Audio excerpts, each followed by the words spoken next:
Assalamualaikum warahmatullahi wabarakatuh. Baik, kita mulai. Sekarang kita hubungkan mimpi ini dengan aspek yang berhubungan dengan minggu lalu ya. Mengenali diri dan membentuk diri. Ini mengenali dan membentuk diri ini dua hal yang saling berangkai. Kalau hanya mengenali saja, ya sifatnya mungkin pasif. Sementara manusia itu makhluk yang dinamis. Dia bisa berubah, bisa berkembang. Oleh karena itu, ya kita harus mengenali diri kita dulu pertama-tama. Kita ada di mana, kekurangan, kelebihan kita apa. Setelah itu mari kita bentuk diri kita sesuai keinginan, sesuai ideal-ideal yang ingin kita tetapkan. Berarti apa? Memahami seseorang itu tidak hanya dari bagaimana dia sekarang, tapi juga bisa dari apa yang dia inginkan. Apa yang dia harapkan, apa yang dia mimpikan. Ada orang baiknya luar biasa, tapi kok ya mimpinya rusak misalnya. Dia mimpi ingin unggul dan menguasai seluruh kekayaan misalnya. Nah, ini kan negatif sifatnya. Kita kan sudah bisa menilai, orang ini keinginannya negatif. Meskipun sekarang dia positif. Penilaian kita tentang dia kan terus sudah berubah. Jadi mimpi pun atau harapan pun itu sesuatu yang bisa kita pakai untuk mendefinisikan seseorang. Ada orang jahat misalnya, perampok, maling, atau apalah kejahatan apa, koruptor. Dua orang misalnya, yang satu merasa sudahlah, saya ini sudah rusak, sudah jahat, ya sudah selesai, biar saja saya jahat. Yang satu bilang, saya tahu saya jahat, tapi saya ingin berubah jadi lebih baik. Saya ingin jadi orang yang lebih manfaat, saya ingin orang yang menundukkan diriku jadi tidak jahat lagi. Loh, yang satu punya harapan, punya keinginan, yang satu tidak. Tentu saja definisi kita kan berbeda tentang dua orang ini meskipun sama-sama telah melakukan kejahatan. Jadi di titik ini bisa kita simpulkan mimpi juga bisa kita pakai jadi ukuran untuk menilai, untuk memahami diri. Ya kalau sebagaimana judul bulan ini Who Am I, berarti mari kita pahami mimpi-mimpi kita. Loh Pak, kok tidak ada Pak? Saya tidak punya mimpi. Yo. Mari kita berani bermimpi kalau begitu. Wong manusia itu dinamis. Mari kita pastikan dinamika hidup kita itu ke arah yang lebih baik. Nah, ke arah yang lebih baik ini kan namanya mimpi, harapan, cita-cita. Jadi mimpi malam hari ini kita definisikan sebagai harapan dan cita-cita. Mimpi adalah bentuk dari harapan dalam diri kita tentang masa depan. Mimpi adalah tujuan yang ingin kita wujudkan. Mimpi adalah dorongan dalam diri kita, motivasi dalam diri kita untuk berusaha, untuk mencapai sesuatu. Meskipun banyak kesulitan. Jadi disinilah pentingnya mimpi. Kalau tidak ada mimpi, tidak ada harapan, tidak ada cita-cita, tidak ada keinginan, dunia ini pasti tidak berkembang.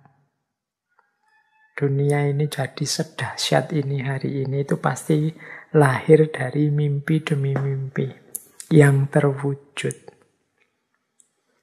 Baik, jadi disinilah pentingnya mimpi. Dengan mimpi kita jadi paham orientasi hidup kita. Dengan mimpi kita jadi tahu orang seperti apa kita. Ketika kita punya mimpi-mimpi terus kita baca, oh ternyata keinginanku itu ini, ini. Oh ternyata aku ini lebih mengutamakan karir pekerjaan dibandingkan pasangan. Oh ternyata aku ini lebih mengutamakan kekayaan daripada jabatan misalnya. Oh aku ini orang yang agama nomor 1, kalau jabatan nomor 2. Ini kan bisa kita deteksi dari mimpi-mimpi dan harapan kita. Sayangnya, ini sayangnya ya, banyak di antara kita yang tidak sadar dengan mimpinya atau tidak mau bermimpi. Seperti saya bilang, banyak orang yang pokoknya mengalir saja lah Pak, dijalani, pokoknya situasi yang terjadi apa diikuti saja, nanti kalau ada peluang ya diambil. Kan banyak yang punya prinsip seperti ini.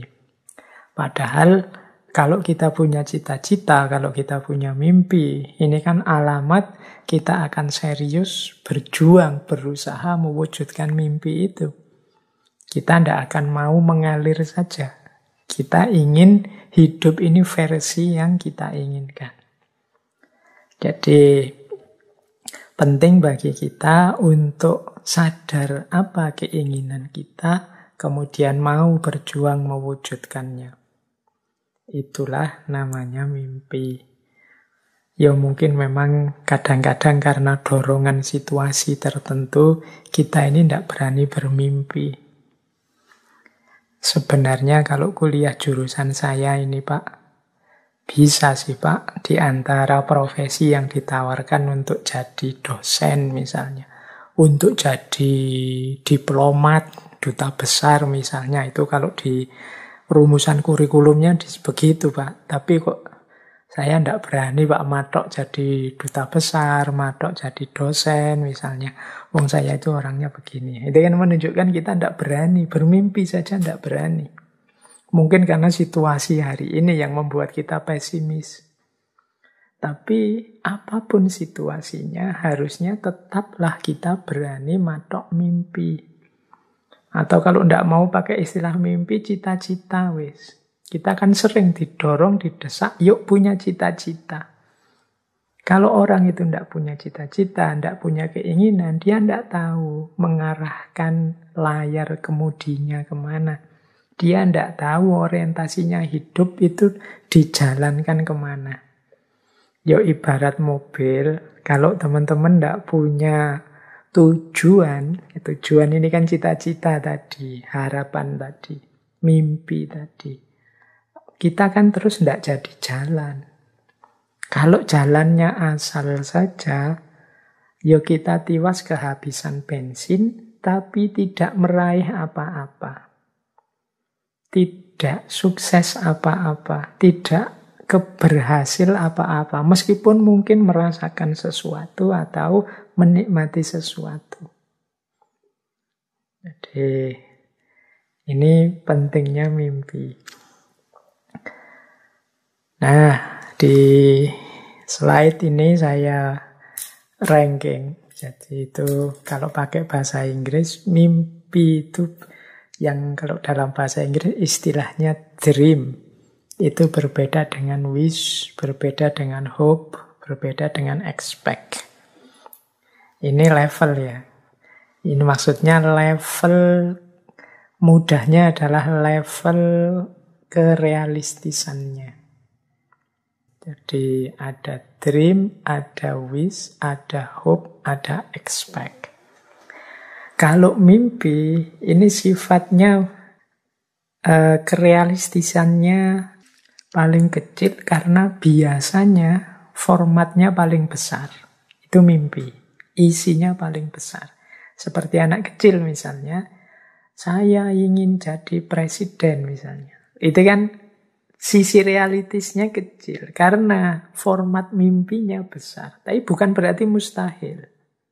Jadi kalau kita targetnya besar, itu kan kita mau tidak mau nanti orientasinya, daya yang kita kerahkan, modal yang kita berikan itu kan juga besar untuk sampai ke sana. Seandainya tidak nyampe di terminal terakhir itu pun kita sudah luar biasa. Capaian kita. Itu namanya dream. Nah, lebih besar aspek realistisnya, ya berarti mungkin lebih simple, isinya itu namanya wish. Wish ini daya realistisnya mungkin lebih konkret daripada dream. Lebih besar lagi daya realistisnya itu hope. Dan lebih besar lagi itu expect. Kalau expect itu untuk hal-hal yang sederhana, misalnya, saya setelah kajian ini mau ngopi dulu di kafe. Dan itu kan, ya wong saya punya uang, kendaraan ada, teman-teman juga ngajak, jadi deh. Itu kan I expect itu bisa paling besar. Tapi kalau hope itu mungkin sebenarnya ya saya ada uang, teman-teman juga ngajak, tapi setelah kajian ini saya ada kesibukan lain sebenarnya. Bukan tidak bisa saya tinggalkan sih, tapi kalau saya tinggalkan besok saya repot ini. Itu hope. Segalanya terpenuhi tapi ada halangan. Semoga bisa. Nah, kalau wish itu mungkin setelah kajian ini saya pengen ngopi sih di kafe, tapi kok ya ndak ada temen yang ngajak, uang juga tinggal sedikit sebenarnya. Berangkat sendiri khawatir malam-malam gini ya. Nanti kalau ada kelitih gimana misalnya, itu wish. Nah, kalau dream itu misalnya, kapan-kapan ya saya ingin ikut ngaji filsafat offline di sana bareng teman-teman. Setelah kajian saya ngopi asik misalnya, rasanya. Sementara teman-teman yang punya niat seperti ini itu sedang tidak di Jogja atau mungkin malah di luar Jawa atau mungkin dari luar Indonesia yang ikuti kajian filsafat. Itu kan agak jauh orientasinya untuk bisa ngopi setelah ngaji filsafat misalnya. Nah, ini mungkin bisa levelnya dream. Jadi makanya tadi lebih kita definisikan dream itu ke arah cita-cita, harapan yang besar, harapan yang jauh, target jangka panjang. Yang kalau dibaca sekilas itu rasanya apa mungkin ya. Tapi kalau saya berjuang mungkin sajalah. Itu masih dream mungkin. Kalau jalurmu benar nak, bisa kamu nanti jadi presiden misalnya. Itu levelnya masih dream. Dream itu bukan sesuatu yang mustahil. Cuma memang butuh perjuangan panjang dan berat. Kita juga begitu. Membentuk diri kita juga kan butuh perjuangan panjang dan perjuangan yang tidak ringan. Baik, ini untuk memahamkan saja skalanya. Jadi mudahnya begini loh. Kita merancang tujuan dalam hidup kita, merancang target-target, cita-cita, itu ada kalanya jangka pendek yang segera bisa kita wujudkan, ada kalanya jangka menengah, ada kalanya jangka panjang. Tentu saja jangka panjang ini skopnya jauh lebih luas, lebih besar. Target-target besar. Kalau sekarang mahasiswa kemudian, Pak, saya cuma ingin lulus saja nanti tepat waktu. Nah, itu mungkin termasuk jangka pendek. Sekarang sudah semester 6 misalnya, lulus tepat waktu paling ya setahun setengah lagi pasti sudah bisa lah. Pak, saya ingin dapat istri yang solehah, saya ingin dapat istri yang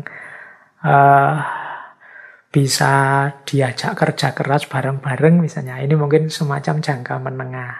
Karena segera tidak bisa, tapi butuh proses panjang. Tapi juga tidak terlalu jauh. Wong sekarang teman-teman mungkin sudah lulus kuliah, sudah sedang cari-cari kerja. Ya mungkin 2, 3, 4 tahun lagi terpenuhi lah. Nah, misalnya terus, Pak saya itu ingin punya kerjaan mapan di perusahaan level internasional yang kemudian di situ saya bisa mengabdikan keilmuan saya dan nanti bisa berbuat sesuatu untuk negara saya Indonesia misalnya. Itu kan mimpi besar. Yang semacam ini bisa kita sebut dream. Jadi ini skala-skala keinginan kita. Yang penting juga kita rumuskan, kita tetapkan. Dalam rangka apa? Membentuk diri kita. Kita itu kan terbentuk sesuai apa yang kita rancang dan apa yang kita wujudkan dari rancangan itu tentang diri kita. Baik, kita lanjutkan ya. Nah, mimpi ya tetap akan jadi mimpi dan benar-benar akan berhenti sekedar mimpi kalau kita tidak menyambung mimpi itu dengan upaya-upaya untuk mewujudkannya. Maka ada istilah from dream to goal. Dari mimpi kita terjemahkan menjadi tujuan-tujuan hidup. Tujuan jangka pendek tadi, jangka menengah, juga jangka panjang. Nah, bagaimana sih cara kita untuk mewujudkan mimpi kita menjadi nyata dalam bentuk tujuan-tujuan yang konkret? Ini ada beberapa teori, beberapa konsep. Nah, malam hari ini kita belajar pelan-pelan saja tentang konsep bagaimana dari mimpi kita wujudkan menjadi tujuan-tujuan yang konkret dan nyata. Biar orang tidak hanya bilang, kalau begitu sih cuma mimpi biasa. Biar mimpi itu jadi kenyataan. Nah, ya tentu saja yang pertama syaratnya adalah kita tahu benar, paham benar mimpi kita itu apa. Seperti saya bilang tadi loh ya, banyak orang yang tidak punya mimpi, banyak orang yang tidak berani mimpi. Jadi mimpi saja tidak berani. Semoga teman-teman tidak termasuk orang yang semacam ini. Harus punya cita-cita. Harus punya mimpi. Orang yang tidak punya cita-cita itu mungkin karena dia tidak mampu membaca dan memahami diri dan lingkungannya, atau mungkin dia terdistraksi oleh banyak hal lain yang tidak penting. Maka penting ya teman-teman, kan sering saya sindir itu di berbagai kesempatan. Kadang-kadang kita itu kalah sama anak-anak TK, anak-anak SD. Anak-anak TK itu kalau ditanya jawabannya lebih tegas. Cita-citanya apa? Polisi. Cita-citanya apa? Bisnismen. Cita-citanya apa? Pilot. Cita-citanya apa? Jawabnya lebih tegas. SD masih lumayan tegas. Nanti SMP mulai agak ragu-ragu. Biasanya SMP itu karena terdistraksi macam-macam. Era-era SMP itu mungkin banyak nonton TV, nonton game, itu jadi pikirannya campur-campur. Termasuk saat menjadi siswa SMA, misalnya SMA itu juga masih mencari fokus-fokus, mencari idola-idola. Nah, mulai bisa berpikir lebih jernih, lebih luas mungkin zaman kuliah. Tapi begitu ngerti macam-macam zaman kuliah muncul ketakutan-ketakutan. Ketidakpercayaan diri. Wah, iya sih dulu waktu kecil tegas sekali bilang pingin jadi pilot, pingin jadi polisi. Sekarang mulai pesimis. Apa ya bisa? Apa ya mampu? Apa ya mungkin? Dan lain sebagainya. Akhirnya tidak berani mimpi. Jadi baik, beranilah mimpi. Ini pertama, syarat pertama. Ini tidak akan jadi kita lanjutkan kajiannya kalau teman-teman tidak memulai berani bermimpi. Kalau sudah punya mimpi, ya jangan diam. Harus berusaha lebih jauh untuk mewujudkannya. Langkah pertama apa? Ya tentu saja belajar. Nambah ilmu, mencari wawasan seluas-luasnya tentang bagaimana ihwal mimpi yang kita tetapkan tadi. Kalau mimpinya adalah kayak tadi, bekerja di perusahaan multinasional, perusahaan level internasional, atau cita-citanya mendirikan kampus sendiri, atau cita-citanya apalah mimpi-mimpi, itu kan kita harus belajar. caranya, belajar isinya, belajar ikhwal mimpi kita tadi. Yang cita-citanya jadi menteri misalnya kan harus tahu tentang kementerian, harus tahu apa saja tugas, wewenang, tanggung jawabnya menteri, apa saja kualifikasi, kompetensi yang harus dimiliki seorang menteri, bekal apa saja yang diperlukan ke sana. Oh, ini namanya pengetahuan. Jadi harus mau belajar lewat cara apa saja yang berkaitan dengan mimpinya. Nah, kalau sudah ngerti detail, dilanjutkan dengan membaca potensi diri. Kekuatan-kekuatan, kelebihan-kelebihan, kekurangan-kekurangan yang kita miliki. Oh, kalau ingin jadi presiden, itu syaratnya harus ini, harus itu. Harus tegas, harus menyayangi, harus tidak mudah terpengaruh, harus macam-macam. Nah, kalau aku gimana? Aku sudah punya itu apa belum? Kalau belum, gimana cara mewujudkannya? Kalau sudah, gimana cara menyuburkannya, cara mempertahankannya? Nah, ini namanya membaca dan mengembangkan potensi. Aku harus bisa apa ini? Agar mimpiku terwujud sejak sekarang. Jangan nunggu nanti. Jangan nunggu besok-besok aja Pak, saya masih muda. Ndak. Wong mimpi itu kan kita target ke depan. Semakin lambat kita memulai prosesnya, ya semakin jauh dia terwujudnya. Jadi ayo dimulai sejak sekarang. Sedikit demi sedikit kita lengkapi segala kemampuan, segala skill yang dibutuhkan untuk mewujudkan mimpi tadi. Jadi ini yang ketiga, kita perlu memupuk potensi diri. Ya berarti kalau tadi belajarnya, kalau ini mewujudkan dirinya sehingga kita layak untuk mendapatkan mimpi itu.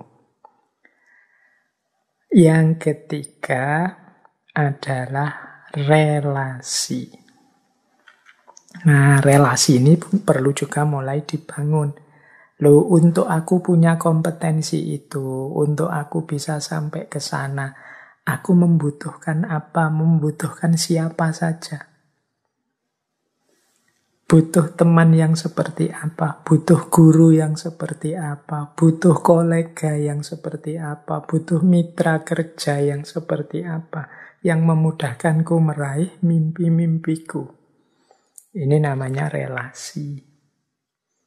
Jadi, tidak mungkin kan kita mewujudkan sesuatu itu sendirian. Bahkan termasuk hal yang sangat privat, misalnya kayak tasawuf dengan kholwat, uzlah, suluknya, kan tetap butuh guru, tetap butuh yang nuntun, bahkan kadang-kadang butuh teman yang sama-sama saling ikut membimbing. Jadi ini namanya relasi. Apalagi hal-hal yang sifatnya keduniaan itu kita banyak butuh saling kerjasama, saling relasi.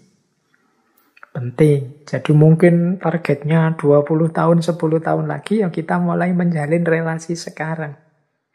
Wah, ini saya ini butuh orang yang ngerti hukum ini. Wah, mulai cari teman-teman yang ngerti tentang hukum. Wah, saya butuh yang ngerti tentang ini. Kalau profesiku menuntut kecanggihan aspek IT ini. Wah, saya harus punya relasi yang ngerti IT. Karena belajar sendiri mungkin tidak nyampe. Sulit aku. Itu relasi namanya. Jadi kalau sudah ngerti potensi kita, kita juga merancang relasi-relasi yang kita butuhkan, kita perlukan.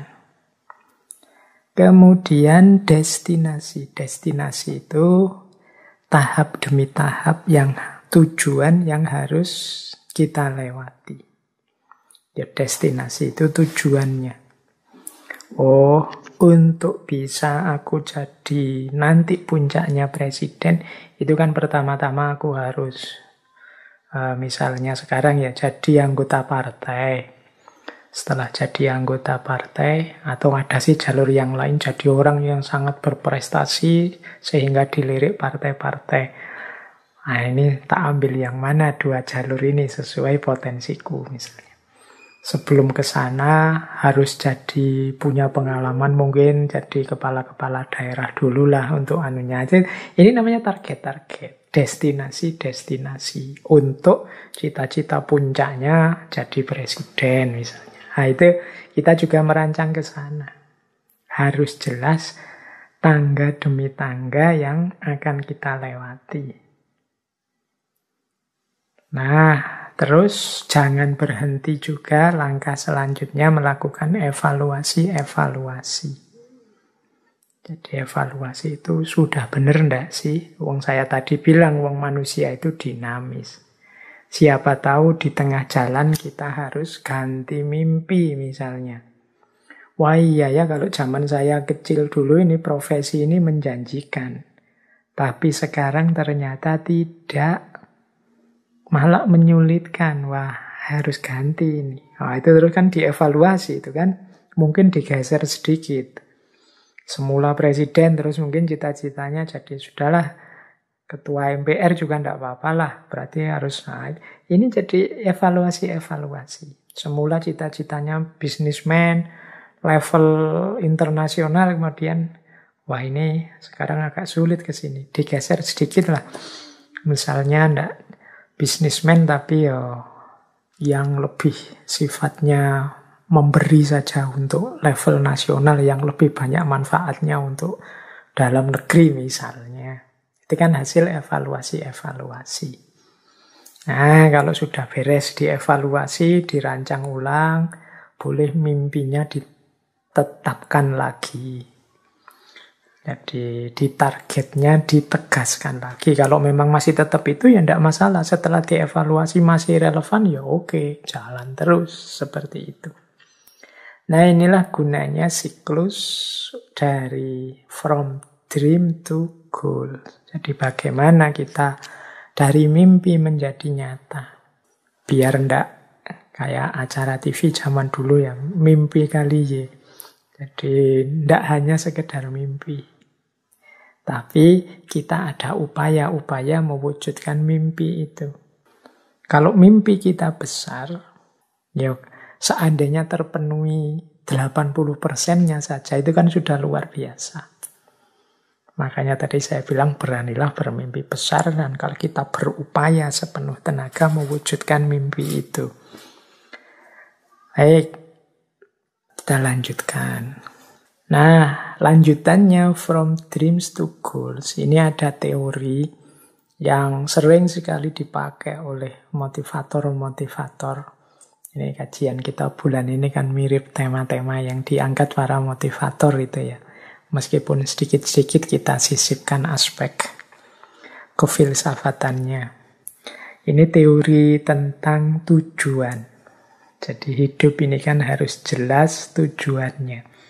Makanya saya masukkan ini bagian dari from dreams to goal. Nah, merancang tujuan sebagai bagian dari mimpi-mimpi kita, itu rumusnya adalah SMART.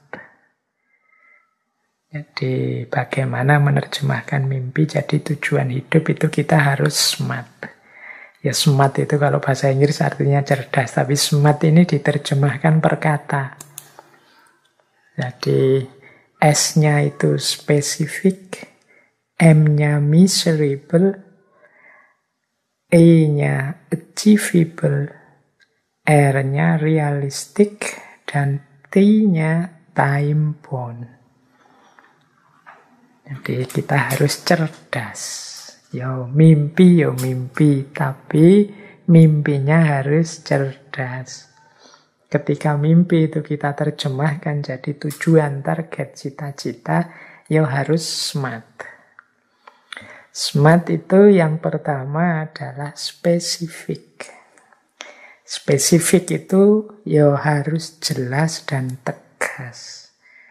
Tidak kok multitafsir, tidak kok ambigu, yang jelas saja.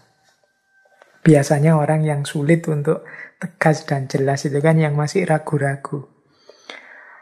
Iya Pak, saya ingin jadi guru sih Pak, tapi ya kelihatannya kalau guru itu tidak tegas. Jadi bila perlu spesifik, Pak, saya ingin jadi guru, tapi levelnya SMA Pak, bukan guru TK apa guru SD.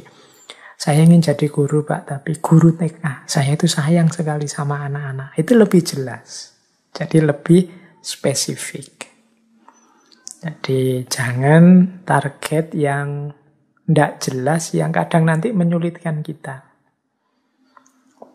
Ini yang pertama. Jadi bermimpilah, targetlah sesuatu yang jelas dan tegas. Saya Pak, targetnya juara 1 apa? Saya targetnya jadi pimpinan di sini. Saya targetnya punya kekayaan minimal sekian. Itu spesifik namanya. Jadi mengingatnya lebih mudah, mencapainya dan mengukurnya juga lebih mudah. Kalau kita tegas dan jelas. Kalau kita tidak tegas, tidak jelas, itu nanti bingung sendiri. Ini sudah sukses apa belum ya saya? Ini sudah tercapai apa belum? Yang kedua, miserable. Miserable itu dapat diukur. Ada ukuran yang jelas. Bahwa saya ini sukses. Ini loh Pak ukurannya, saya sukses atau belum. Kekayaan saya minimal 10M. Itu berarti saya sukses. Itu miserable.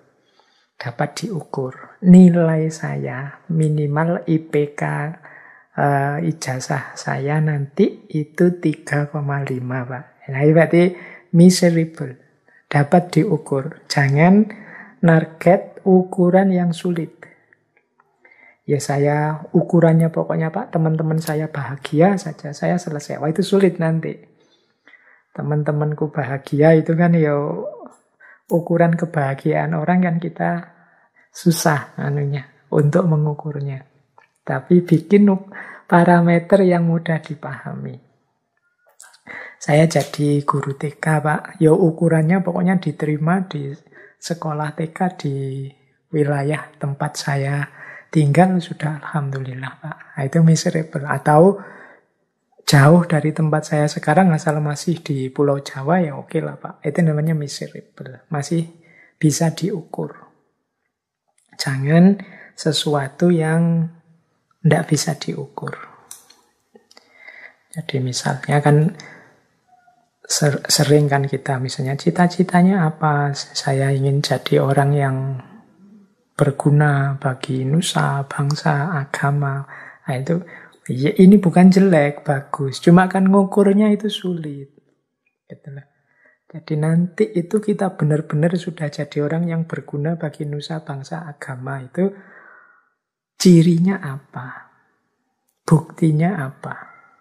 Itu kan kadang-kadang saya ada 1-2 mahasiswa itu yang mengalami kegelisahan, krisis identitas. Kemudian ngadep, kemudian ngejak ngobrol. Terus dia bilang, Pak, saya ini sedang pencarian loh Pak.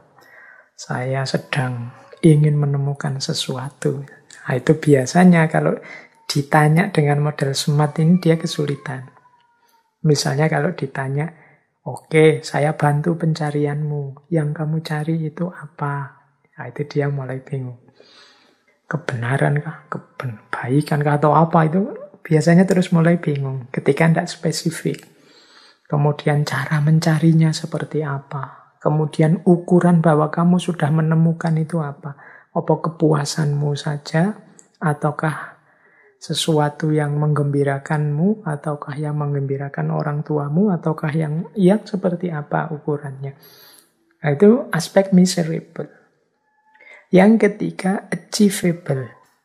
Achievable itu bisa diraih sesuai dengan kemampuan kita. Masih dalam jangkauan kita. Itu achievable. Jangan mencita-citakan sesuatu yang tidak achievable. Misalnya, Pak, saya ingin 3 tahun lagi desa saya ini menjadi ibu kota Indonesia karena kemajuannya. Misalnya itu yang tidak achievable. Pak, saya ingin semoga 5 tahun lagi saya bisa bersaing di bursa pencalonan presiden misalnya.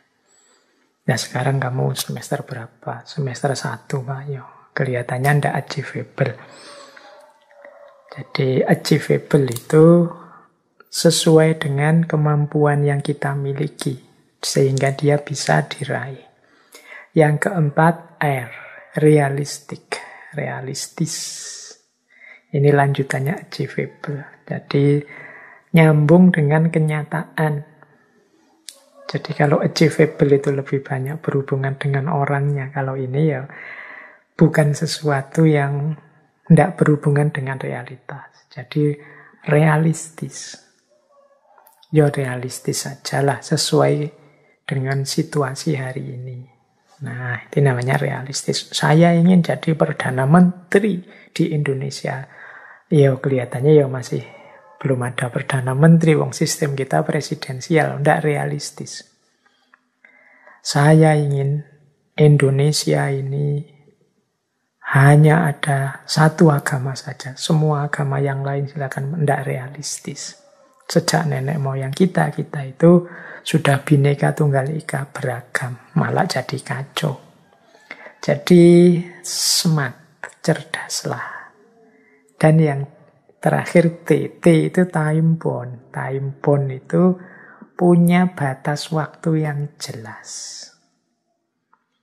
Jadi jangan menetapkan cita-cita yang sampai kapan saja Pak. Itu biasanya terus kita jadi malas. Coba ditarget dengan rentang waktu yang jelas. 20 tahun lagi Pak. Saya ingin sudah jadi orang yang mapan secara ekonomi sehingga bisa membantu orang lain. Itu time bound. Jadi ada batas waktu yang jelas. Jadi ini tips-tips sebenarnya untuk kita bisa bermimpi secara lebih realistis. Sehingga mimpi itu bisa kita wujudkan. Biar tidak jadi mimpi belaka.